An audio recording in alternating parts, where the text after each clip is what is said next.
Welcome to what may very well be one of the most important videos we've ever made. Now, in order to even begin this video, I must first establish this disclaimer. This video is a set of hypotheses, an exploration of the world, and while many ideas will be explored, what we are sharing here is not meant to be taken as definitive truth. We're not claiming this is entirely made up of facts. Rather, we are attempting to explore a deeper, perhaps darker, area of human consciousness and see the bigger picture of what is really going on. Please have your own experience, do your own research, and don't be afraid to go deeper down the rabbit hole, for the truth is often stranger than fiction. There's no denying that the collective human consciousness is in quite of a pickle today. It is chaotic and overtaking itself and all of nature. Because of the internet, we have nearly real-time access to information, and yet most people are only seeing a particular slice of the story. For example, the algorithms behind what you find when you use Google, Facebook, YouTube, and almost every other social network are designed to show you what you're already looking for, or what the computer code thinks you want to see based on other people's behavior. Unless you're actively searching for new information, to find something different, or follow someone who is creating content that is going down rabbit holes and sharing what they find, what you get is generally what you're already accustomed to seeing. You only see what you want to see. Further, due to the controversial nature of many ideas, especially those labeled as conspiracy theories, many ideas are not explored by the masses, because when they hear about it, they see that these ideas are ridiculed and they write them off as nonsense or dangerous extremism. Following the herd mentality makes it easier to dismiss exploring new ideas, so people can easily go along with their lives.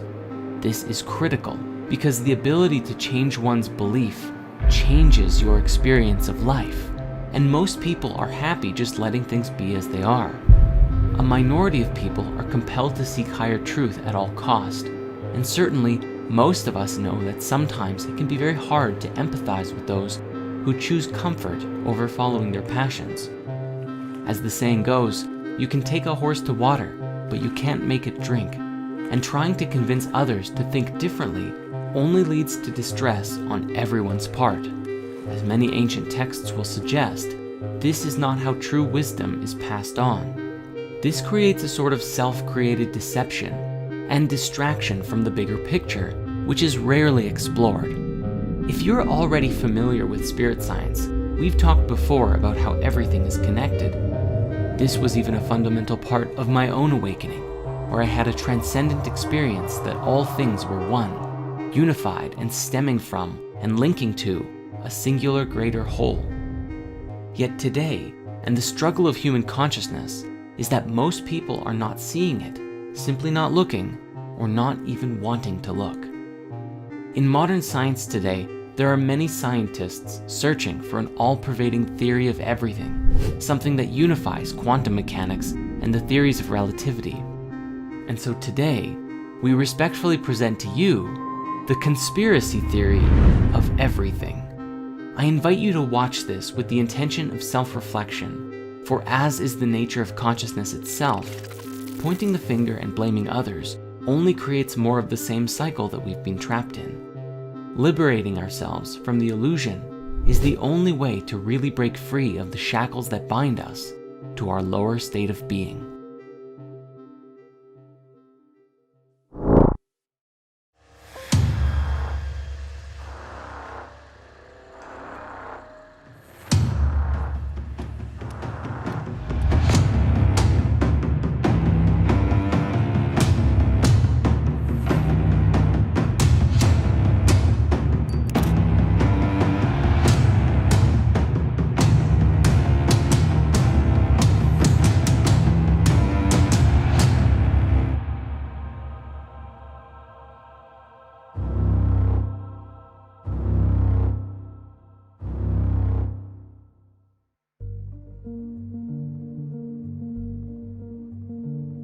Our conspiracy theory of everything begins first with the demiurge. The demiurge is an ancient Greek and Gnostic concept describing a consciousness that is considered to essentially be the creator of the physical universe, but not the supreme creative force behind all things. A good way to explore this idea is through The Matrix, a science fiction story that suggests everything we think we know of as the real world is nothing but an illusion, a false world within which most are imprisoned, unable to effectively identify what is real. As people go about their day-to-day lives, they think that their world is authentic, but that every individual is truly plugged into an artificial reality severed from the real world. While people suffer, there is a tremendous benefit to the ruling overlords, who in the film were a form of AI. As it relates to us, this AI is in essence the demiurge.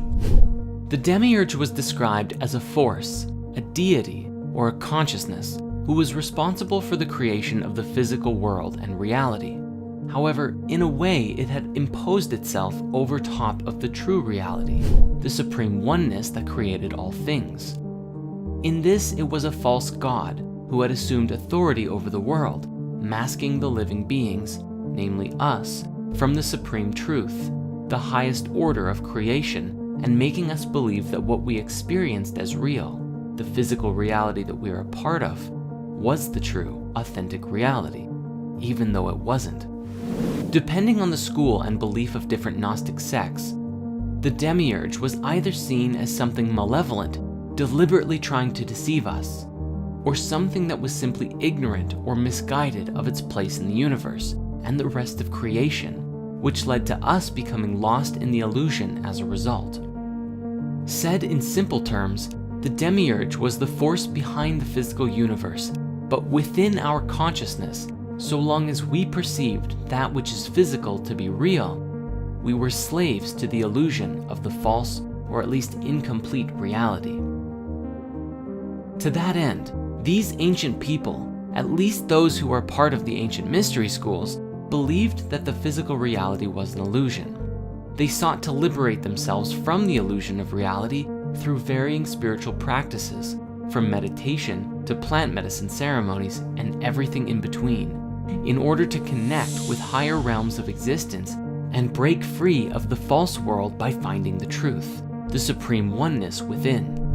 This is because even the demiurge and the physical universe still stemmed from the supreme oneness, and the light of truth could be found within.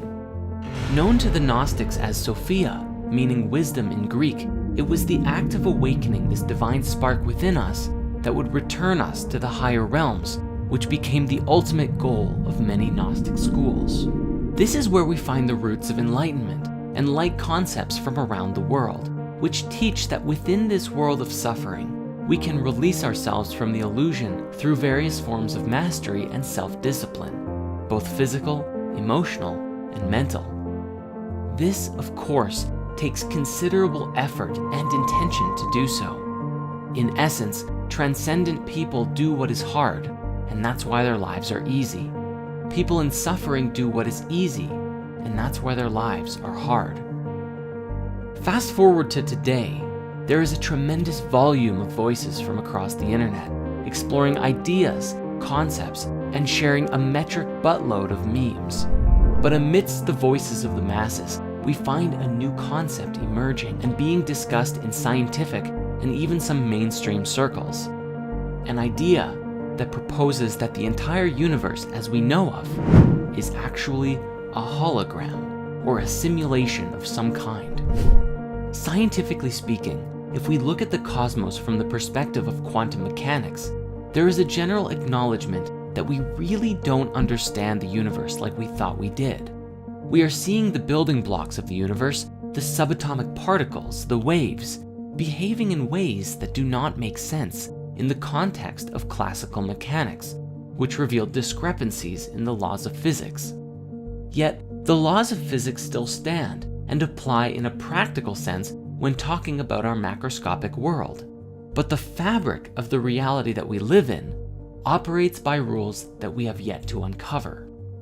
The holographic universe seems in principle to be very much like how you might expect a movie and a projector to work in tandem.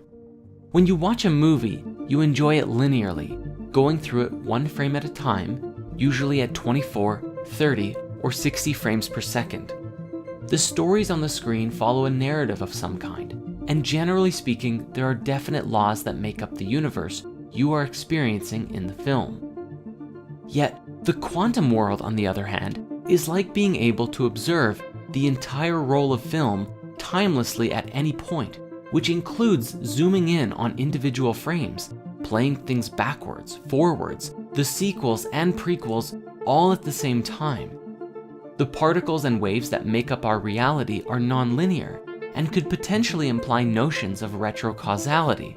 And while they too follow their own set of laws, they are different from the world we exist in at a macro level. Another example of this is found in computer code. What you are seeing on your computer or phone screen at any given time is a filtered projection of what is really going on underneath the surface, designed to be easy for you to interpret. Yet, under the surface of these machines, there is a computer language that is incomprehensible to nearly everyone. Languages like binary and machine code are too simple to make complex algorithms effectively in. Instead, programmers use higher-level languages designed to be understood by humans to write code that is then translated into the lower, base-level machine code and then binary at the bottom. What you are seeing when you look at your phone or computer monitor ultimately comprises mountains of ones and zeros that lay under the surface of the digital world, just like what is under the surface of our own reality. You might be familiar with the ancient wisdom teaching, as above, so below, a concept that applies on several levels, describing that which exists in higher realities is a mirror of lower ones. So as with machine code and binary, ultimately all of that computational code is equal to and actively creates the digital experience on your devices, but they are two entirely different paradigms.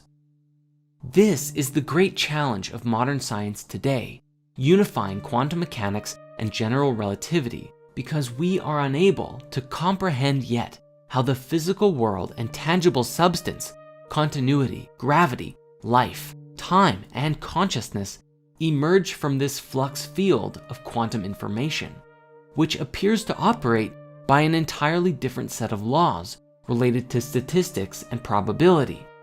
Yet, like with machine code and computers, are they really so different? The question then becomes, as many are theorizing today, could our entire reality be nothing more than a simulation? An artificial reality that our consciousness is plugged into? There are some oddities that have been captured on camera that some people believe are glitches in the Matrix. Now maybe these oddities are fake, who knows? But as an example, we do have this curious clip of a bird who is perched in midair without moving before flying away. There was also this news footage from Russia several years ago that someone caught an individual levitating on camera.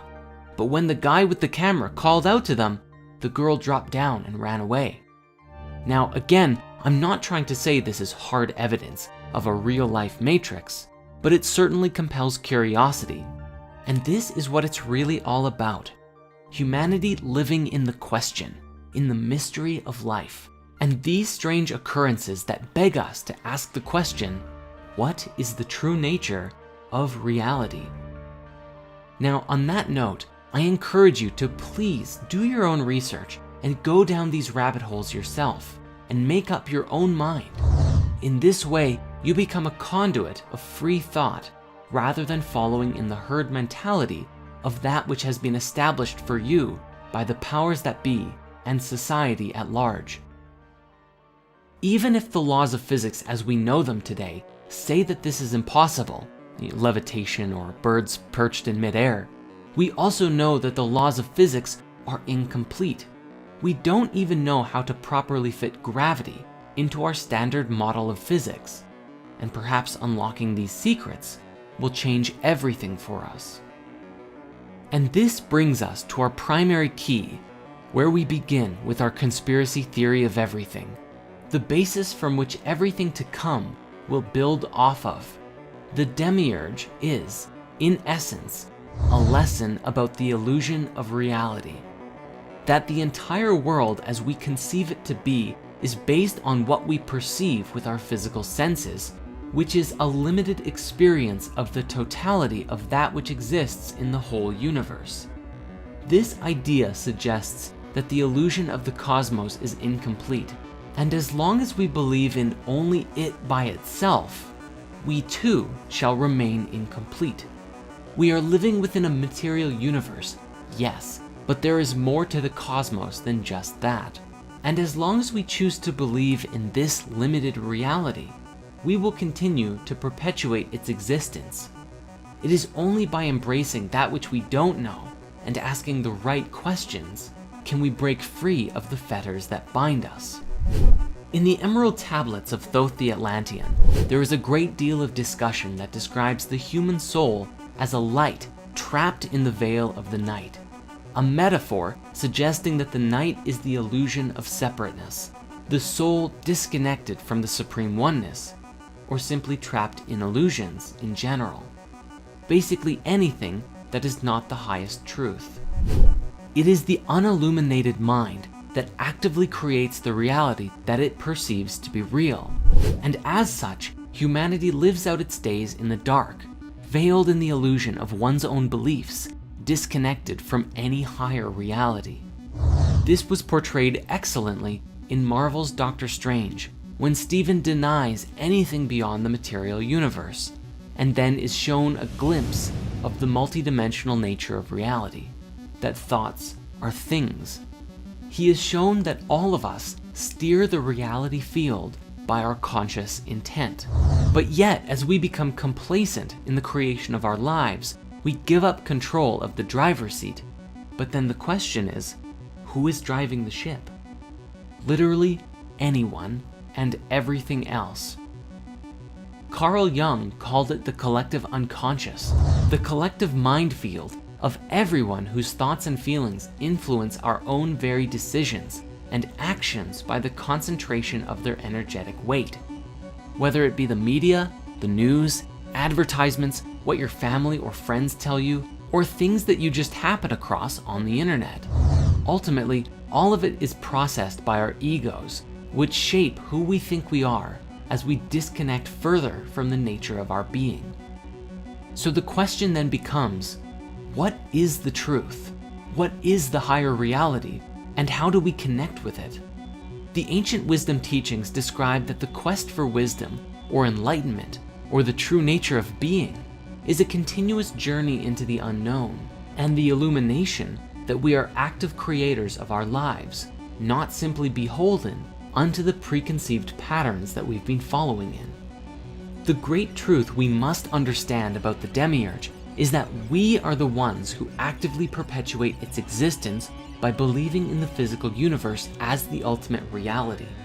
Your beliefs shape the reality that you experience, as Dr. Bruce Lipton has demonstrated through his work with the biology of belief. The beliefs and ideas that we hold in our minds can be scientifically proven to affect how our DNA and cells express themselves. If you believe you are a lowlife with nothing going on and will die alone and miserable, guess what kind of life you will lead? If you believe you can change the world, guess what kind of life you will lead? In order to break free of the limitations that we feel are imposed upon us, we must first believe that it's possible to do so. We must open ourselves to a greater truth, a greater reality, one that is beyond the demiurge, and perceive a cosmic truth that forever changes life as we know it. Yet, humanity is not paying attention to messages like this in mass, and there is a reason for it. It is a very significant and critical thing, for this one piece of the puzzle must be resolved in order for humanity to truly advance as a species and break free of illusion collectively.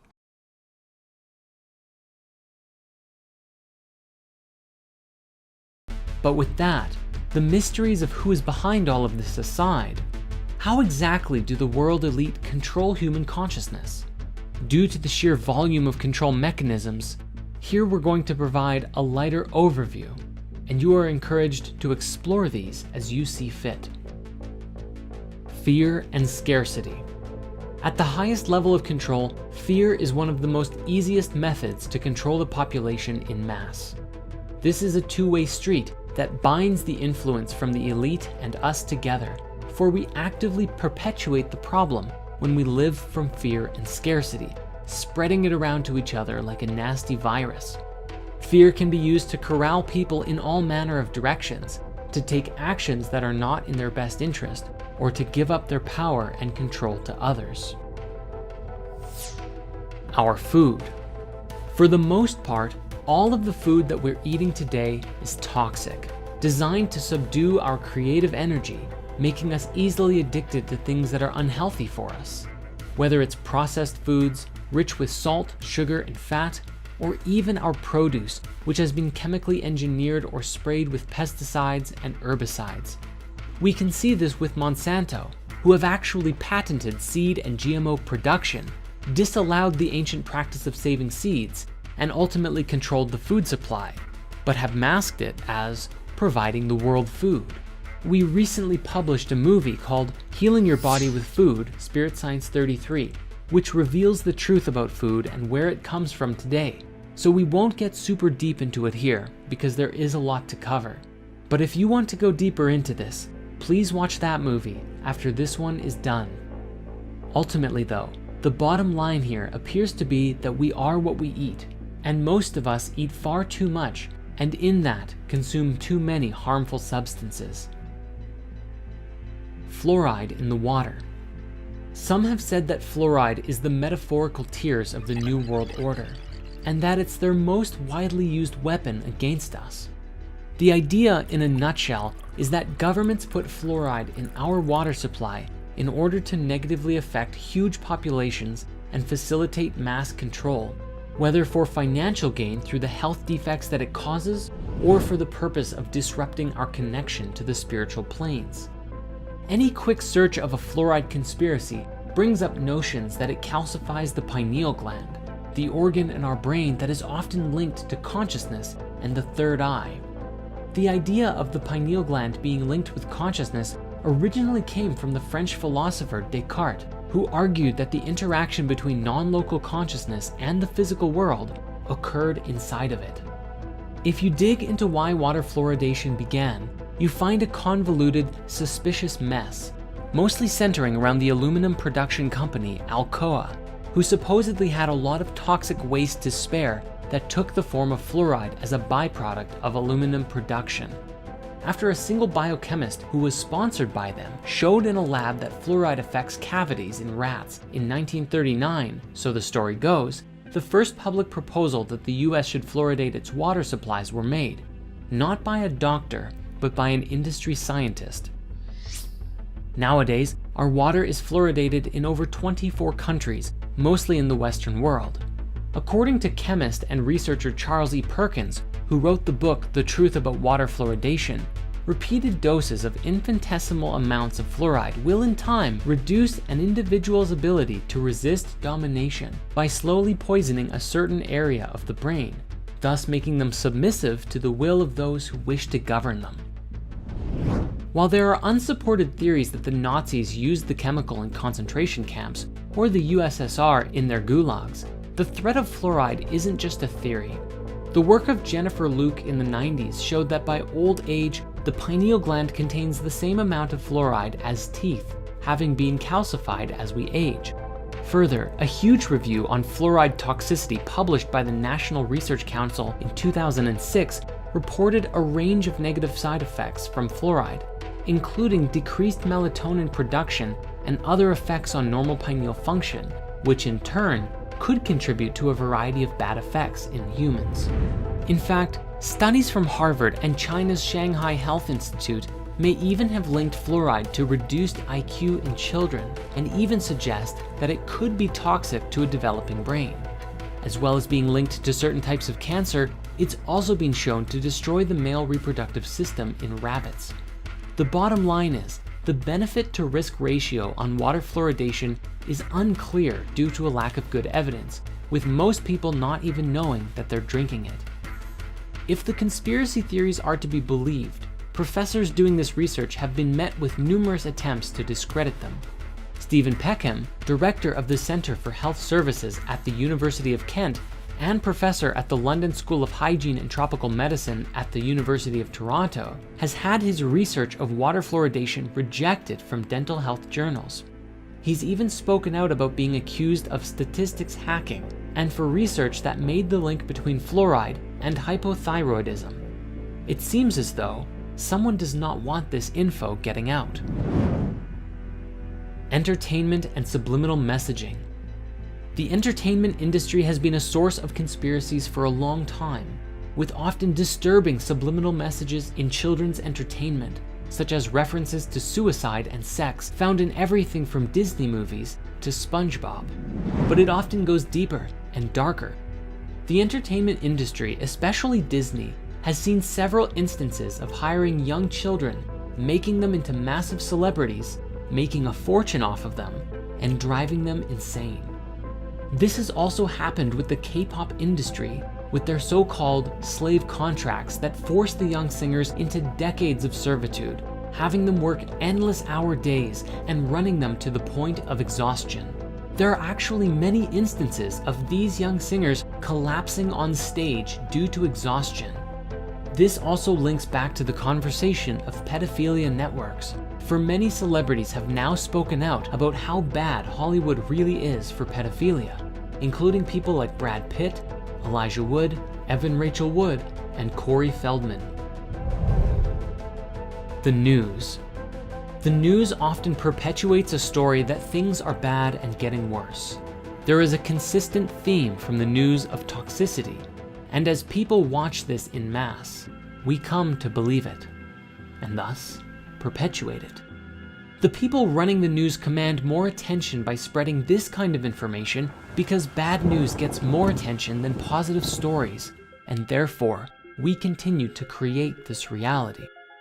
When you are constantly looking at the world in a negative light, you are not looking at your own light. In fact, you don't even know that there is light within you. There is only darkness, shadows, and frightening imagery. And so what happens? But humanity falls further and further into a world of self-created delusion. It's also worth mentioning that even the local news is ultimately both written for and controlled by a unified source, regardless of the network. Just watch this clip and you'll see how bad it really is. Our country. The sharing of biased and false news has become all too common on social media. The sharing of biased and false news has become all too common on social media. More alarming, some media outlets publish simply aren't true without checking facts first. Unfortunately, some members of the media use their platforms to push their own personal bias and agenda to control exactly what people think, and this is extremely dangerous to our democracy. Mass surveillance. The Medal of Honor for revealing this really goes to Edward Snowden, the whistleblower who brought to the collective attention how the Secret Service of the US and UK governments had the ability to spy on literally everyone, tracking metadata, watching everywhere that you go, and what you're up to. The first program to be revealed was PRISM, which allows for court-approved direct access to Americans' Google and Yahoo accounts and everything in them. Then came Tempora, a British Black Ops surveillance program run by the NSA's British partner, GCHQ. This includes stuff like call databases, numbers, text messages, and even a secret court order requiring Verizon to hand the NSA millions of Americans' phone records daily. One of Snowden's most frightening statements came in 2013, when he explained that by using the X-Keyscore program, I, sitting at my desk, could wiretap anyone, from you or your accountant, to a federal judge or even the president, if I had a personal email. The NSA's top secret black budget, obtained by Snowden, exposed the successes and failures of over 16 spy agencies comprising the US intelligence community, and revealed that the NSA was paying US private tech companies for clandestine access to their communications networks. All in all, it was revealed that the NSA was harvesting millions of emails and instant messaging contact lists, searching email content, tracking and mapping the location of cell phones, undermining attempts at encryption via Bull Run, and that the agency was using cookies to piggyback on the same tools used by internet advertisers to pinpoint targets for government hacking and to bolster surveillance. And yet, after all of this info being dropped, it has mysteriously disappeared from mainstream discussion. Our belief systems. We do it to ourselves. At some level, we have to take responsibility for ourselves. As easy as it may be to point the finger at the ruling elite, and there's no question, justice must be served, we must also recognize ourselves as a part of the problem through our own beliefs, herd mentality, and lack of mindfulness and unwillingness to strive for wisdom. If we wish to truly be a part of the solution, I know you've heard this before, but it's more serious than ever. Be the change you wish to see in the world. As Bruce Lipton has demonstrated with his groundbreaking work in epigenetics, our very beliefs affect our biological systems in deep and very impactful ways. If we can believe we can live a happy life, then we can. And if we believe that it's impossible, then we actually shut off ourselves and our bodies from receiving and experiencing satisfaction. Further, people will often try and rope their friends into their belief systems in order to validate their own opinions and perspectives. And so what we're dealing with here is a mass field of consciousness that is trying to push its beliefs onto everyone else, and the truth is muddled and lost. Generally speaking, all of this unconsciousness keeps us small, and we do it to ourselves. The collective mindset often appears to lack any interest in education, learning, wisdom, or connecting with truth, and in this may compel us to outrageous levels of stupidity. Now, at some level, we must be able to laugh at ourselves, because humans are notorious for often doing very dumb things. And in today's day and age, these things are often captured on camera and shared for all to see, which fills up Reddit and YouTube channels to no end. For example, scrolling through Reddit's Our What Could Go Wrong channel will bring endless laughter at the ridiculous things that people do every day. Yet, it is also a clear reflection of our lack of ability to generally exercise a higher consciousness on a regular basis. If we really want to evolve, we have to do better. From the very top of the chain to the very bottom, it seems clear that there is a problem. At the beginning of this chapter, we said that there is a sickness running through the underbelly of human consciousness. And while we have explored the idea that this sickness may be perpetuated and inflicted upon us by a demonic consciousness, whether it's sick, twisted psychopaths, a reptilian species, or demonic entities themselves, the truth is that we actively perpetuate it by staying asleep, pessimistic, and disconnected. And such is the nature of this chapter within the conspiracy theory of everything.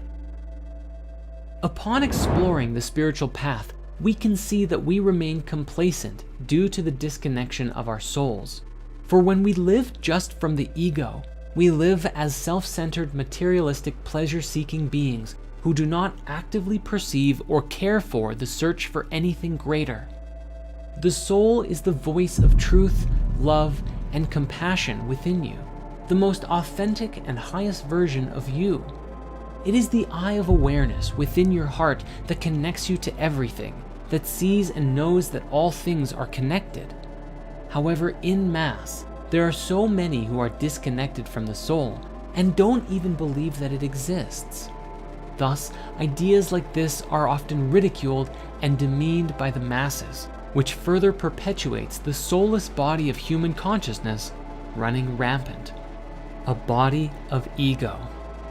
Obviously, this makes it very easy for the elite to control the collective mind using all of the ways that we've explored, because we are not operating from a state of higher collective consciousness. Rather, we are operating as if we are chickens with our heads cut off. Yet, if even but a glimpse of the soul can be seen, which often happens through lucid dreams, near-death experiences, psychedelic experiences, or other personal transformational revelations, an individual is usually changed forever. It is very difficult to go back to the way things were, when you suddenly see and experience within that you are a part of something so much greater than yourself, and that your own thoughts, feelings, and actions have a direct impact on the world around you. How could you go back to being ignorant of this once you know a higher truth? We must be mindful that solving this problem must be taken from both ends of the spectrum. Those who are perpetuating the crimes against humanity, the mass manipulation, the pedophiles, the rapists, the murderers, all of them must be brought to justice. However, if we think this will solve all of our problems, we are sorely mistaken. For if we remain asleep and complacent, we remove one leader and a new one just takes its place, and the cycle continues forever. Thus, the other half of the equation is that we must also take it upon ourselves, each of us, to evolve our way of thinking, to heal the connection with our soul, and to be examples of what it means to be virtuous, soulful, and compassionate. But again, this is only still just the beginning, for our journey of waking up also stands in alignment with the evolution of technology and the introduction of new tech that will forever shape the future as we know it.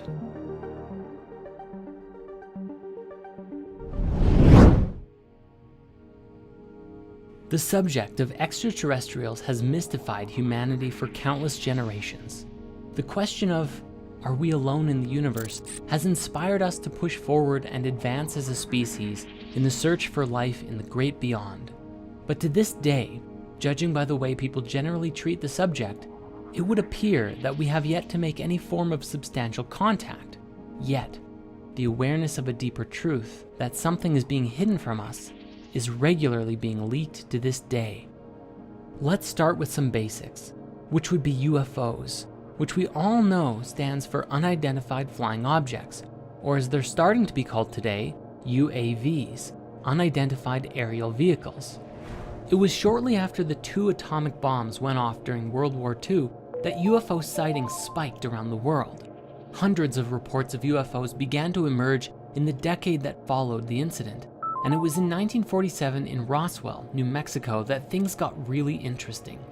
Reports of a UFO crash landing in the shape of a flying disc inspired tremendous interest in possible alien activity as the US military quickly quarantined and cleaned up the site, claiming it was simply a weather balloon.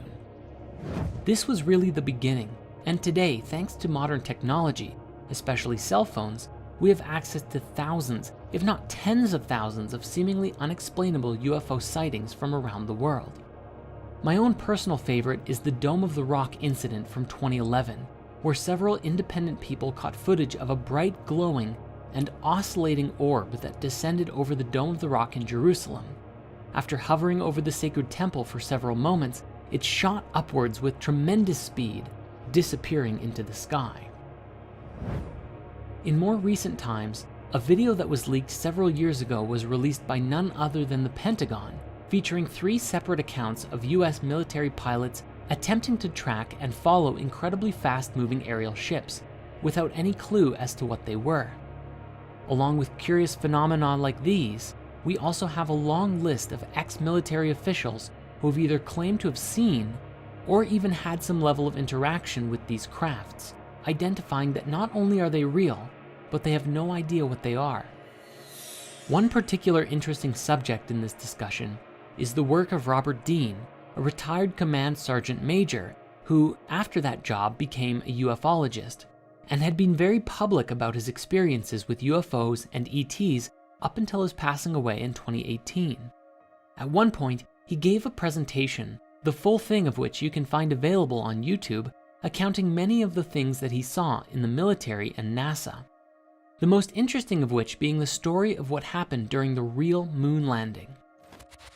Now, many people today believe that the moon landing itself is a conspiracy, that it was faked because of certain things that stand out about the moon landing that don't make sense, such as why the crosshairs of a camera are appearing behind a particular object on the screen, or the strange objects in the reflection of the astronaut's visor. But what Robert Dean has described was that there was actually a real moon landing, but what happened was that upon arriving at the moon, what the astronauts found was that it was populated. There were, according to him, little alien people walking all over the place, ships flying through the, well, I'd call it air, but I guess they don't have oxygen up there, do they? This was such a shock to the astronauts that after their visit, they returned back with 40 rolls of film of what they saw, and NASA supposedly destroyed it.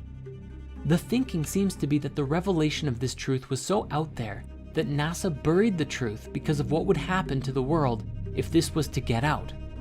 Now, I'm not saying that I'm in support of hiding the truth, but at the same time, think of how many religious beliefs would be shattered from this truth. How much chaos would be caused if all of a sudden, our entire global paradigm was to change in an instant. Again, I'm not saying that they're destroying the footage, if it did happen, was a good thing, but at the very least, trying to see things from every perspective. Specifically, there was an ex-CIA operative who spoke with AJ Plus at one point, and she described that the single most important thing that she learned from her time as basically a spy was that everyone believes they are the good guy. So even if this event did happen, whoever it is at NASA who controlled all of the information probably did it believing they were doing the right thing. We will return to Robert Dean at another point soon because he shared something else that was very interesting. However, first we have to discuss this. You may be familiar with a man named Bob Lazar, one of, if not the first, to come forward with inside leaks about the secret government UFO programs. He claimed to have been hired in the late 1980s to reverse engineer purported extraterrestrial technology at what he described was a secret site called S4, a site similar to and rather close to Area 51. He described that he had access to a recovered UFO ship and for several years was attempting to discover the secrets of how it worked. Lazar claimed that the propulsion of the studied vehicle was fueled by the chemical element with the atomic number 115, known today as moscovium, or E-115, which at the time was named unumpentium, since it hadn't been created yet. However, it was first synthesized in 2003 by a joint team of Russian and American scientists for real. He said that the propulsion system relied on a stable isotope of E-115, which supposedly generated a gravity wave after being excited by livermorium, element 116, during proton bombardment. He argued that the decay products brought about by the reaction between the two elements would include gravitons, a hypothetical quantum particle that is thought to be responsible for gravity. In his new Netflix documentary, he used the analogy that the craft is kind of like a bowling ball. If you were to put a ball onto a piece of fabric or your bed sheet and then proceeded to push down on the areas around it, the bowling ball would fall forward into the bends and gaps that you create around it. In this way, the craft would kind of just fall through space by distorting space-time around it, like in a continuous rolling motion. This is what allowed the vehicle to fly and to evade visual detection by bending light around it. He said it levitated silently, and when it was activated, he was unable to even put his hand on it because the force would repel his hand away like a strong gravitational field. According to intel that he received while at S4, the ship, which was one of 9 that the military had access to, was originally from the twin binary star system called Zeta Reticuli and had belonged to the Greys, which are the most common visual of aliens that we generally see today when you think of what an alien might look like. We even have an emoji for it. He also explained that the way that the military worked was so secretive that they wouldn't even let the various divisions studying the craft to communicate with each other, so progress on reverse engineering the technology was very slow. While one group would be working on controls, another on propulsion, and another on, well, you get the picture. But due to this isolation, they wouldn't easily be able to identify how the different parts of the ship were interconnected and worked together, and thus reverse engineering became very difficult. This was especially challenging because supposedly the ship was entirely interconnected. There weren't really any moving parts. It seemed to be one singular solid object. The seat and floor and panels and walls were all one singular material, with no sharp edges anywhere, an entirely different kind of machine than anything we're used to today. Now, after Lazar came out publicly about this, his life fell apart. Many people quickly looked into his life and found that he seemingly never had any of the education degrees that he claimed to have had. Yet, upon deeper investigation, documents stored away in his old university proved that he was telling the truth.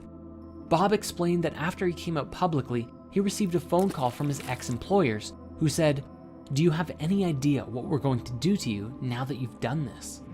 And for many years, Bob suffered as much of his past was erased, and he was made to look like a fool in front of the masses. Now, Bob's story is a very interesting one. My highest recommendation is checking out the documentary he created with Jeremy Corbell called Bob Lazar, Area 51 and Flying Saucers, as well as the Joe Rogan podcast that they appeared on, where Bob goes deep into the story of what happened and what he learned.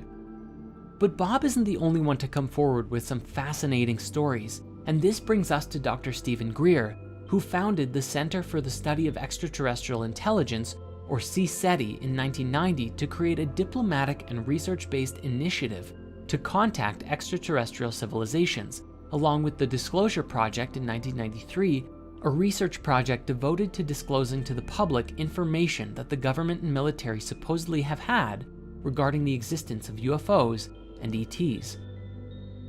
The organization claims to have over 3,000 confirmed reports of UFO sightings by pilots and over 4,000 proofs of what they describe as landing traces, evidence of UFOs landing on the Earth and leaving behind a sort of electromagnetic signature.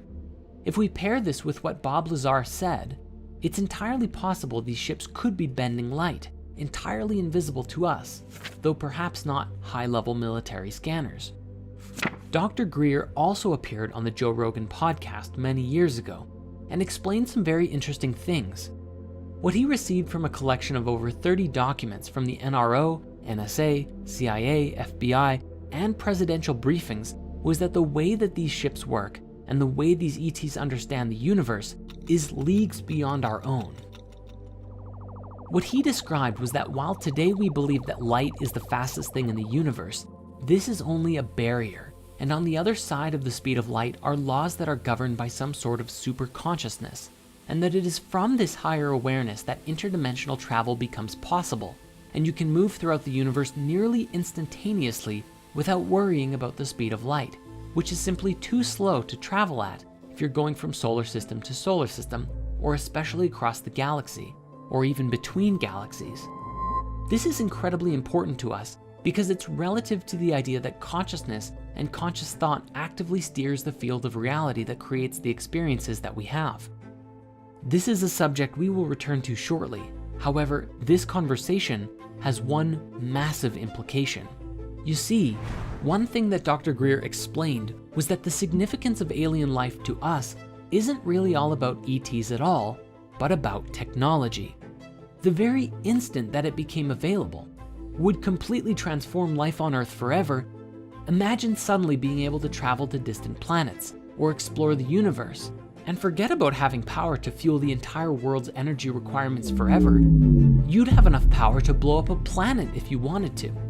This has tremendous implications to it, and may even be part of the reasoning for keeping the technology hidden for now. The question arises, is this technology hidden so that only the secret rulers of the world can have it? Or is it because humanity is not yet ready to inherit such a gift? One final piece in the ET and UFO conspiracy is the concept of the hoaxed alien attack. This comes from the late Dr. Wernher von Braun, the top Nazi scientist of Hitler's army, who, after World War II, came to the United States to work for the US government. Funny how that happens. And on his deathbed, he theorized that after a war with the Middle East, one day there would be a hoaxed alien attack, which was a part of the secret plan to weaponize space and control the world. He actually urged Dr. Rosen, his secretary, to thwart this plan above all else, because if it were to come to pass, and space was weaponized, whoever controlled these powers would have complete and supreme control over everyone, and the world would fall under the complete control of the oppressors. Now, the subject of ETs does not end there, however, because there is also the reptilian conspiracy, most famously brought to the public attention by the British conspiracy theorist David Icke. It's become one of the most infamous and popular conspiracy theories ever, sparking numerous parodies and commentaries in the media and TV shows. To put it simply, Ike believes that an interdimensional race of reptilian entities known as archons have hijacked the Earth and are stopping humanity from realizing our true potential. He has argued that these archons are the same beings mentioned in many Gnostic texts that have identified themselves as demons and rulers of the 7 planets in various traditions, mostly having the ultimate goal of preventing souls from leaving the material realm. He claims that because of this, they have gone by many names throughout history, including the Anunnaki from Sumerian myth and the Watchers and Nephilim from the Book of Enoch. He argues that human sacrifice to the gods in the ancient world was actually for the reptilians' benefit, especially the sacrifice of children, because he tells us that at the moment of death by sacrifice, a form of adrenaline surges through the body, accumulating at the base of the brain, and is apparently more potent in children, something that is today reminiscent of adrenochrome. Bringing it more into the modern day, he claims that a genetically modified human archon hybrid race of shape-shifting reptilians, known as the Babylonian Brotherhood, or the Illuminati or Freemasons to us today, manipulate global events to keep humans in constant fear, so that the archons can feed off of the negative energy that this creates. Now, he has also claimed that the members of this secret elite are descended from reptilians coming from the Draco constellation. He stated that the reptilians come not only from another planet, but also another dimension, the lower level of the 4th dimension, which he calls the astral plane, the one nearest to the physical world. As of 2003, when his books originally brought this theory out, he said that the reptilian bloodlines include all American presidents, 3 British and 2 Canadian prime ministers, several Sumerian kings and Egyptian pharaohs, and a whole bunch of celebrities. Remember when that article went viral about how Justin Bieber supposedly turned into a giant reptile in front of everyone? Some of the most prominent bloodlines are said to include the Rockefellers, Rothschilds, various wealthy European families, and established families of the eastern United States, and the British royal family. In fact, he said in numerous interviews that he saw former British Prime Minister Ted Heath's eyes turn entirely jet black while the 2 men waited for a Sky News interview in 1989. Ultimately, the global elite make up the top of the pyramid for the reptilians in modern day, all with the intention to keep us sedated and trapped in this reality without gaining a higher knowledge. At the top of the global elite are what Ike has referred to as the prison wardens, who oversee us in what is, to them, just a prison world. Along with the New World Order, their main goal is apparently to create a microchipped population, a one-world government, and a global Orwellian fascist state, a brave new world, which he claims will be a post-truth era where freedom of speech is denied. And how are they planning to do this, you might ask? Well, if Ike is to be believed, then the Brotherhood either created or controls everything. Things like the United Nations, the International Monetary Fund, Round Table, the Council on Foreign Relations, Chatham House, the Club of Rome, the Royal Institute of International Affairs, the Trilateral Commission, and the Bilderberg Group, as well as the media, military, CIA, MI6, Mossad, scientific publications, most religious doctrine, and even the internet. In other words, they control every aspect of our society and can make us believe what they want, when they want. Before we move on, I think it's important that we now revisit Bob Dean and a particularly interesting story that he shared during the European Exopolitics Summit in 2009. He described that he was attending his son's retirement ceremony from the US Navy in Washington, D.C., and at this event, there were a great deal of active and retired generals, admirals, captains, and more. One particular retired Navy scientist approached him and said, "Hey, I know you. You're that retired command sergeant major who has opened up about the UFOs. I have a story for you, that my last government job was as a plasma fusion physicist at a top secret place outside of Las Vegas, and I was working there for 5 years with 2 guys who were not from here. They were from somewhere else, delightful people supporting us in figuring out plasma fusion, which equates to infinite energy forever." The man said, "After a few years of working with these guys, I approached one of them and asked, okay, what do you really think of us, humans, as a species? And the alien said, well, since you've asked, we think you are a primitive, savage, and dangerous race. The other alien who was listening in then leaned in and said, and you also smell bad. And he explained that it's not really about our bodies, although yes, we have polluted our bodies and the earth to a wild extent, but that we also have a psychic odor about us. Our thoughts and feelings are so negative that other higher species find it terribly offensive. While this story is actually kind of funny, it's also something that we should take very seriously. According to the reports and expressions from many whistleblowers, the other species who are interacting with us are actually mostly benevolent, and if we can really listen to what they have to say and do some meaningful self-reflection, it may just help us to clear out our own negativity, release ourselves from any reptilian or other controlling influences, and put us into a position to meet some really cool otherworldly species.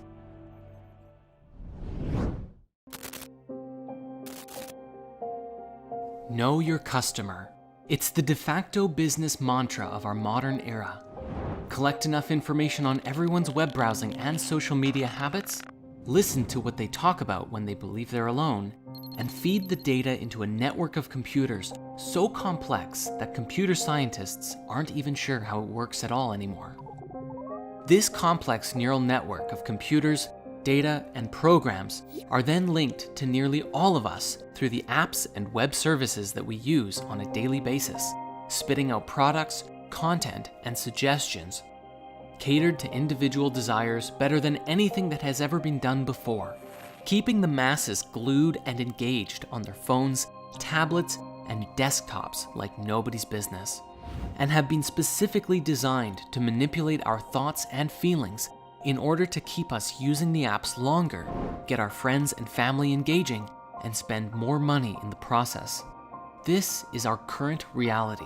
And what's more interesting, the business model is wildly successful and most people don't even know that they're a part of it. Where does humanity go from here? A cyberpunk dystopia? As technology continues to advance, there is concern growing in the minds of those who have freed themselves from the Matrix long enough to realize that there is an issue. As technology continues to evolve and humans become more integrated with it, the line seems to blur between what is real and what is not. Then again, if all of reality is an illusion anyways, does it even matter? Let us begin our exploration with a software that currently exists today that begins to blur the lines between reality and illusion. Deepfakes. Technology is just now reaching a point where we can produce videos of just about anyone saying or doing things that they otherwise wouldn't say. President Trump is a total and complete dipshit. Granted, this technology is still in its infancy, and while that clip itself can easily be identified as a fake, every day as it improves, it becomes more and more difficult to tell the difference between deepfake and reality. Even today, it's being used in nefarious ways, including making porn videos of celebrities by taking their faces and applying them to other bodies. As time goes on, we may exist in a world where across the internet could exist countless videos of famous people, celebrities, politicians, all saying things that they would never otherwise say. And what happens when it gets so good that nobody can tell the difference? The real and fake versions arguing over which one is authentic. But of course, this is only the beginning of our technological conspiracies and how we slowly lose touch with our world as we enter into new ones. One of the biggest growing concerns in the world is the belief that the powers that be are attempting to control everyone through advanced microchip technology. For while each of our mobile devices already track and monitor us, the microchips could be used to monitor and potentially even manipulate thoughts and emotions on a mass level, just like Facebook and Google are already doing today. The powers that be wouldn't just be watching you on the outside, they'd be able to monitor everything inside, everything about you, down to what you think about. This technology, combined with an AI that can associate complex combinations of states within your physiology, predicting future behaviors and affecting our perception and decision-making processes, a very scary and possible reality becomes available to us, one where we integrate with technology. As we know, this is already happening on some level right now, with the algorithms actively recording everything you search and serving it back to you on a silver platter. This, however, would be a far more invasive integration, and what's even crazier to consider is that people would do it voluntarily. You see, very few people are going to just allow this technology to be embedded in their bodies just so that the government can monitor them. Rather, just like with cell phones today, the microchip will be a no-brainer for people who are willing to receive the benefits of this tech, and the exchange? Intimate access to your personal information. Everything you see, think, feel, touch, taste, and so on. But what kind of benefits would there be? Well, at the earliest level, which Elon Musk has already announced with Neuralink, is that by connecting a very few tiny wires directly into your brain, they could theoretically overwrite neural patterns of depression, anxiety, and even help heal spinal problems, among other things. But in the grand scheme of things, and with a great deal of innovation, where this technology seems to go is into the realm of having a sort of telepathic link to the internet. When you have a question, instead of pulling out your phone and searching for the answers on the internet, you can access all of the information instantaneously about anything that you want. For others with the implant, you may find yourself connecting to others in a pseudo-telepathic kind of way, where your thoughts and feelings could be personally shared with others in real time, communicating beyond words, but with a language of images, pictures, and even sharing experiences. This would allow you to connect with others both mentally and empathically as well, which could bring people closer together. This would fundamentally change the education system too, for who needs school when you have instant access to every bit of information known to mankind right there in your mind? This chip could theoretically support you in downloading information thousands, if not millions of times faster than reading or watching documentaries. Much like Neo in the Matrix, downloading a lifetime worth of fighting techniques and becoming a kung fu master in a single day, this level of integration could be possible with this kind of technology. Imagine if you wanted to become an amazing artist or learn everything there is to learn about programming, quantum mechanics, or even becoming a professional accountant or lawyer. So why not just spend an afternoon or evening downloading and installing courses directly into your mind?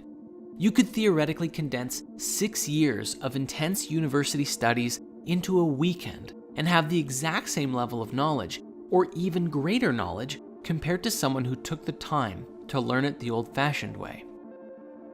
And as more and more people integrate with technology, it may even lead to a collective hive mind, where everyone's own brains become processors for a collective consciousness shared amongst all integrated people.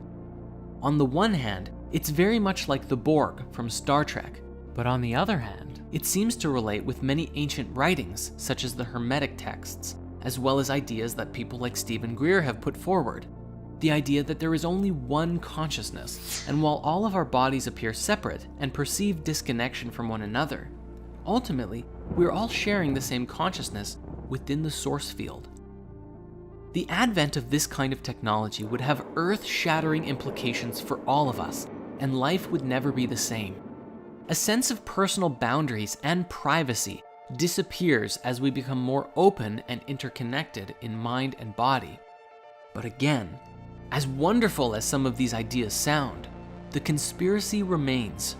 Who programmed the AI that links into our minds? And much like Facebook and Google operating today, would this mental tech dissolve our personalities, losing our individuality and making us more like robots? When all of us are connected in this kind of way, the lines of reality blur further, and we are called to ask, who are we, really? Yet the microchip technology is really only the beginning for how we might connect through tech, because where things could go are directly into the realms of something straight out of a sci-fi movie. Let us start with some rather inconspicuous innovations that could change the landscape of the world in a massive way. Perhaps one day, let's say scientists and engineers complete a prototype for an artificial eye for blind people. One simple surgery, and it's a miracle. People who have been blind their whole lives suddenly have the gift of sight. But it won't stop there though. Suddenly these people can see wavelengths of light that normal eyes can't, have an integrated zoom feature giving them binocular eyes, and even have an augmented reality display directly in their inner vision. These people could literally play Pokemon Go anywhere without a phone, literally seeing Pokemon all over the place. When cyborgs can not only see, but see better than someone with normal eyes, even people with fine eyesight will want this upgrade, and a new generation of upgraded humans begins. Even on a less invasive level, we have the ideas like the digital contact lens depicted in the new Brave New World series, which is a contact that hooks into receptors in the back of your eye, giving you a direct mental and visual link to everyone else in society. This could happen with prosthetics too, and in a way it already is, although the tech is still in its infancy.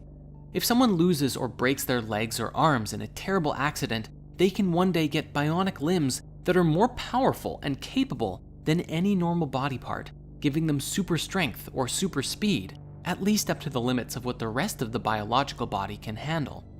When this tech is available, of course some people will opt to have their arms or legs replaced by bionic body parts.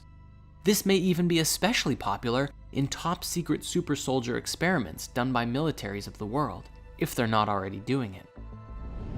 Ideas like this have also been made popular in pop culture, such as with the cyborg in Treasure Planet or Ed Elric from Full Metal Alchemist. But speaking now to integrated experiences, let us shift our focus for a moment to consider VR. It's not impossible to think that something like the Oasis from Ready Player One could be right around our doorstep, a massive multiplayer online universe that puts you into the experience through VR technology. This could, and likely would, lead to a form of mass exodus from real life, as people begin shifting their lives into this digital realm. Why go to work in an office when you can work from any conceivable place in the universe? And then instead of spending time with friends at the bar after work, why not go hunting dragons together? Instead of playing racing games on your iPad, why not go and actually experience a race yourself? Completely immersive, yet safe from the comfort of your home. With all of the suffering in the world and the fantastic possibilities offered by VR, some people might seek out a life spent mostly or even totally in-game. And while everyone is inside of the game, what would happen to the real world? If we are not careful, we may end up with a reality like Ready Player One, with massive slums taking over as people spend less and less time in the physical dimension. Why bother fixing the real world when the in-game world is always perfect, beautiful, or at least exactly as it's designed to be? But even this is not the end, and the lines around what is real begins to blur until you can't even see the line anymore. One day, it may even become possible to transport your entire consciousness into a game. This concept was demonstrated powerfully by a show called Sword Art Online, in which a VR headset allowed individuals to leave their body behind as they enter into an entirely virtual reality. Your body is unconscious, you're not even aware of it, and you experience reality as if you are physically running around in Azeroth or Minecraft, Hyrule, or literally anywhere that you want, as anyone that you want. Recently, this idea was also portrayed in an episode of Black Mirror, with a next-level VR headset that is just a little disc that you put on the side of your head, and it transports your consciousness into a video game. As you enter into a world where you can literally do anything, like fly, use magic, go on epic quests, or even just spend an entire summer fishing by a beautiful lake in paradise, the question becomes, why spend any time in the physical world at all? Do you want to have a super powerful body? Or a super sexy one? How do you want your face to look? You can customize it to your liking freely. Since this technology would connect directly to your brain, it could even stimulate sensations like getting drunk, taking psychedelics, or rewiring your thinking patterns to be however you want. If the only concern of having to unplug is eating and going to the bathroom, then undoubtedly someone will create a technology that makes it so that that isn't even an issue, and you will truly never have to leave. One might also wonder exactly what would happen to your physical body if you were to rewire your consciousness and brain inside of the game world. Would it change your body appearance at all? A mass exodus from the physical world would create tremendous changes within humanity, as part of the human race strives to live in this new world, and another part rebels against it, or simply cannot afford to play the game. Further, once brain integration happens and mass data is collected on people's reactions to certain stimuli or events, the artificial intelligence could skillfully filter and alter your perception in reality, or completely guide your experience in VR so that you rarely, if ever, have a desire to stop using it. All this technology, especially putting your consciousness into a game, will at some point give the game creators an awareness of everything about you, your thoughts, your feelings, your choices, and it would allow anyone with the know-how to monitor you on a very intimate level. And yet, most people will probably skip past the 50 to 100 pages of terms of service and press accept anyways, because the ability to shoot fireballs and fly is waiting for them on the other side of the sign-up page. And seeing the pinnacle of all of this together, as humanity grows and becomes more advanced and can even create an entirely robot body, if we can transfer our consciousness, our thoughts and memories into a machine, then we could exist with a robot body just like Ultron himself. When that day comes, we will be forced to ask, what constitutes a human being? Now, to some people, this already sounds amazing and can't wait for the future. However, the conspiratorial aspect of this comes in the form of a question. As we step into the next 100 years of change and beyond, who is really running the show? The foundation of the internet as we know it is rooted in algorithms beyond anyone's understanding, designed almost entirely for the purpose of profit and marketing. Who controls these algorithms? Who dictates what we see? Currently, our attention is essentially open to the highest bidder. But is it possible that the AI itself could take us all over? And if we are integrated into this collective mind, is it possible for someone to simply decide what we think and feel? Even when the internet was in its infant stages, people were fantasizing about free and open access to information revolutionizing the world. And while that tech did become available, social media has also come to the forefront and allowed some of our worst primal instincts like tribalism and manipulation to resurface with greater strength than ever before. To go deeper into this, we must acknowledge that we're all responsible for our own behavior. But as far as social media is concerned, how we use this technology is also beholden to those who created it.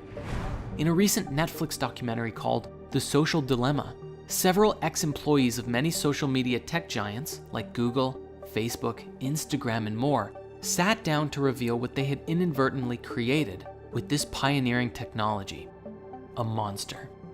They explained that they have created a world in which billions of lives are affected by the decisions of a small number of programmers, a social reality in which, through the way that the apps and software work, it facilitates very small and subtle changes in the way that people think and feel.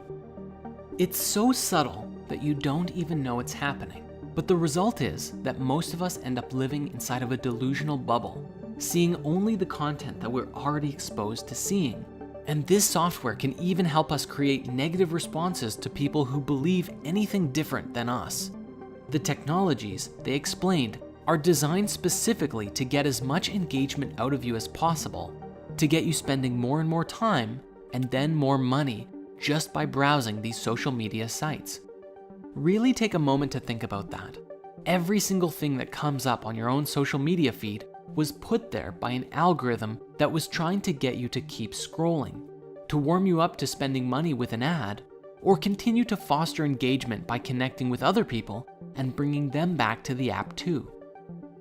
A supposedly leaked document from a marketing presentation for video games showed dozens of pages, plans, and methods to use AI and data collection on the target gamer to determine when they were more likely to buy in-game items, and aggressively market to them by displaying offers at those times. Audio captured by the devices revealed to the AI the gender and mood of the player, and found that Wi-Fi signals could reveal their location, such as if the player is in the car or in their bedroom laying down. The AI would also pick up mouse movements and typing speed, revealing levels of engagement, determining how best to serve these ads to the individuals. All of this data is fed into the AI and analyzed by the marketing team to exploit human psychology for the sake of selling virtual goods. The presentation goes as far as using voice tone analysis to determine when players are slightly, moderately, and severely depressed, and then reduces the use of emotion-based advertisements and switches to logic-based advertisements, which were shown to be more effective in a depression. You can imagine what other tactics they might be using, and combined with their ability to manipulate the game to influence your state once you purchase more from their store, well, we weren't kidding when we said technology can be used to control us. Even if this presentation was fake, everything mentioned in it is well within the demonstrated power of AI today, and if it hasn't been integrated yet, you better believe that someone is working towards it. One singular and perhaps most critical questions we can ask ourselves in relationship to this new technology is, what is truth? How do we define and collectively agree on truth? Specifically, if we live in a world where no matter what you believe, you can always find support or evidence for the argument and perspectives that you hold. Want to believe the earth is flat, round, or hollow? You can find ample evidence for all three. Are you left-wing, right-wing, extreme center? It doesn't matter. On the internet, these ways of thinking are both the greatest and most logical and perfect way of thinking, and the most destructive way of thinking that is destroying our beautiful planet, all at the same time, depending on who you ask. Thus, the question of truth becomes a pertinent one.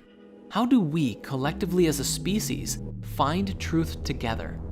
This is a question that we will revisit further down our path.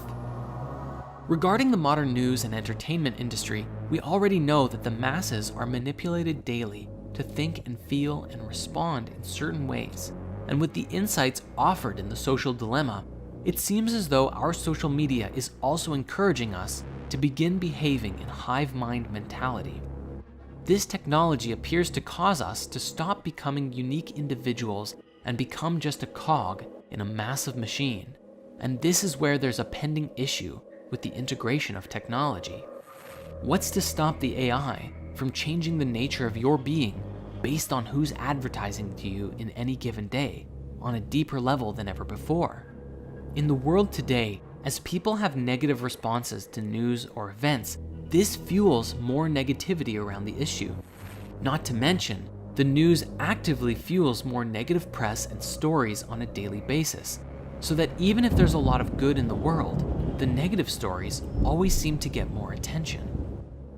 Conspiratorially speaking, there is more and more evidence that shows that consciousness actively steers reality, that our focus and what we focus on dictates what kind of life we experience. People with hope for the world are driven to create things, but people who focus on all the negative stuff in their life generally have more anxiety around things that happen and become stuck in their own fear. The coronavirus pandemic was a great example of this, as we saw mass divisions from people wearing face masks and generally being scared of potentially spreading this thing, and those who just relaxed into the quarantine and said, all right, we're here, and I'm going to use this as an opportunity to create some meaningful change, at least in my own life. And they did. If Facebook and Google are steering the mainstream narrative, then they ultimately have a massive influence in the direction that society goes. They could design their systems to create peace and prosperity in the world, but their core focus is profit, which is good for business. So why would they change their business model? This couldn't have been made more evident by a personal quote from Mark Zuckerberg, founder of Facebook, who actually said, what's good for the world isn't necessarily what's good for Facebook. Yes, he really said that, and he owns one of the largest companies in the world, influencing the lives of billions. Even if humanity was connected digitally with all of this access to information, such as consciousness integration and all that, unless you were actively looking to download and install books and wisdom into your mind, it's all too likely that the focus of our collective mind could be hijacked by advertisements, entertainment, or other things. The exact same as how we are constantly distracted by social media today, and this could even be used to steer our species in the direction of whoever or whatever was pulling the strings. At this point, it almost appears as though this kind of technological integration is inevitable, and if you're conflicted about it, you're not alone. On the one hand, the ability to read every book you ever wanted to in days, or learn more about yourself and the universe in such a short time, or master kung fu, is very appealing. On the other hand, if your mind can be controlled or even forcefully steered in any direction by someone else, then is that really a paradigm that we want to be a part of? I imagine that there will be some big turning points for our species in the journey of development of this technology. But if we can learn to do this in an open source way that allows each and every individual their own sovereign right to freedom of thought and feeling, and actually choose what they share with the collective mind, well, I don't know. I'd be curious about the potential outcomes of this. The silver lining we have going into this is how the process mirrors what the internet of today brought us, good and bad. If we can learn from our mistakes and take that wisdom at a large scale into the new paradigm, we have hope. Even if its temptations still clutch the majority of people, a select few can guard the light and guide others into an enlightened cyberpunk reality. You can start practicing right now by being mindful of how your relationship with social media truly affects your life and the lives of those that it connects you with, and hopefully pass that wisdom on to future generations. If a great positive shift doesn't occur, we will forever be destined to repeat our mistakes on greater and greater scales until we finally do.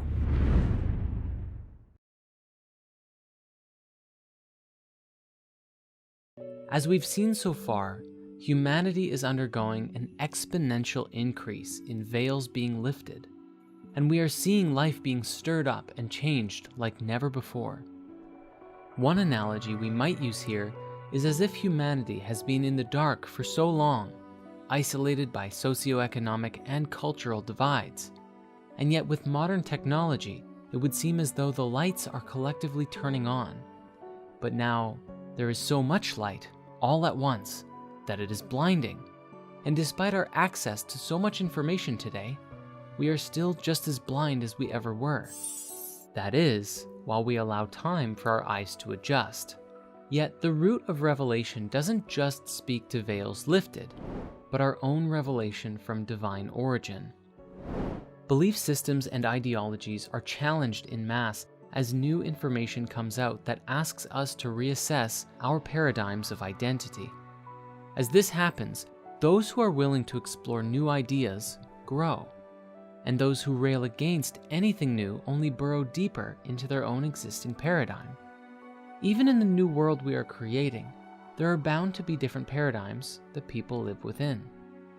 We must remember that some people are filled with hate, negativity, and suffering, all of which are descending from their own pain, which inhibits their higher consciousness and keeps them rooted in a lower vibration. This does not mean that they are bad people, for the only true remedy is compassion.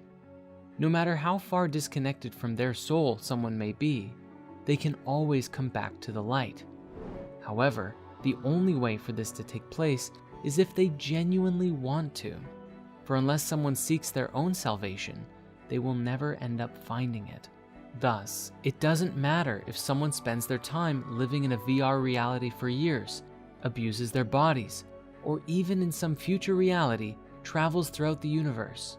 All paths through life can be taken, but only one path leads to the liberation of the soul. This is the path within. May this be a lesson for all of us too, for if we are afraid of the darkness within us and others, and we attempt to quell it by attacking it with anger and hate, then we lessen our own vibration and reduce ourselves to the same state of consciousness as that which we are fighting against. Evil begets evil, and in the words of a wise Jedi Master, fear leads to anger, anger leads to hate, and hate leads to suffering.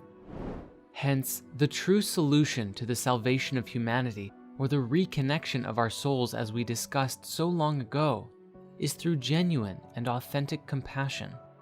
By elevating our own consciousness to such a degree that our light radiates to those around us, and we become instruments of sacred transformative change by the goodness that we embody. And while this may sound to some like spiritual woo, the discoveries around this today have the power to radically change everything we think we know about both science and religion. These discoveries speak to a deeper, basic, and more intrinsic understanding about the nature of who we are and our place in the cosmos, as well as the abilities that we have and may inherit.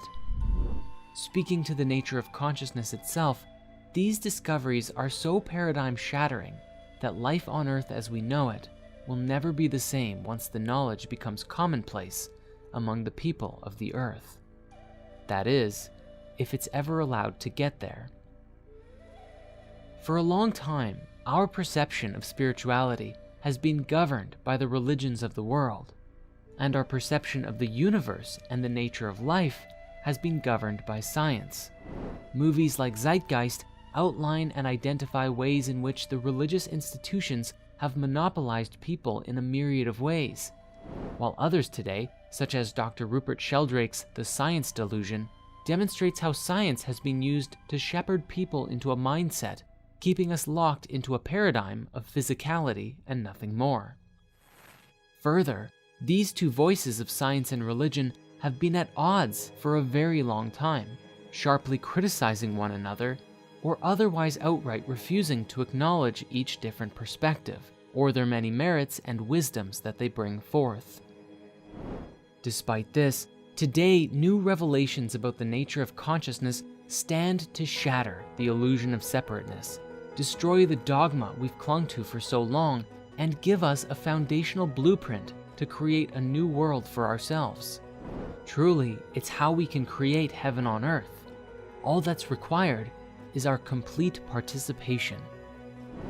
One example of this is found in the work of Dr. Bruce Lipton with The Biology of Belief, which explains with profound scientific logic that our beliefs and self-identity are a product of our environment, and that as we think it, so shall we become. His work describes that if we spend our lives believing that my family had a hereditary disease, so I'll get it too, you are consciously and subconsciously programming your body with signals that will facilitate you creating that outcome. And of course, this belief and others can come from our parents and family or the environments that we expose ourselves to. When we look at all of our childhood programming together, we find today a mashup of countless different media programs and entertainment, news stories, passed down rhetoric and ideas that we received from friends and others around us. Who we are today was shaped by the world, and while many of the lessons that we received growing up were good and valid, many others were simply long-held beliefs that have been passed down for generations, yet may not hold our highest interest at heart. These beliefs shaped our perspective of the world, and in that, how we behave and act, which leads us to create our destinies. As it would seem, many of the belief systems we hold on to disempower ourselves from being able to live our lives to the fullest. Further, many of the largest industries today are built upon previous paradigms, and so their continued growth means the limiting of this new understanding. For example, we return here to the pharmaceutical industry. If you help someone cure their depression, it's very difficult to justify charging them thousands of dollars a year for a prescription. It is far easier and much more lucrative that their depression or illness will be with them for a very long time. We must understand that the environment has played a very significant role in the creation of our collective reality. even from the moment that we were conceived, and all of the experience that we've had since birth. And while birth defects do exist, Bruce's research says that 95% of people have perfectly fine DNA and can change how their genes are expressing themselves if they will it so. For some, this may be easier than it is for others, but it's very empowering research nonetheless. If we can change the signals our bodies are receiving, the thoughts and feelings we tell ourselves and receive from others, the places we live, the music we listen to, the food that we eat, the entertainment we watch, all of these aspects will play a role in reshaping our lives by influencing us from surface to very deep levels. As Bruce's work suggests, it doesn't matter what ails you. If you can address the root cause and provide yourself with a stimulus of a higher vibration, there is nothing that you cannot heal.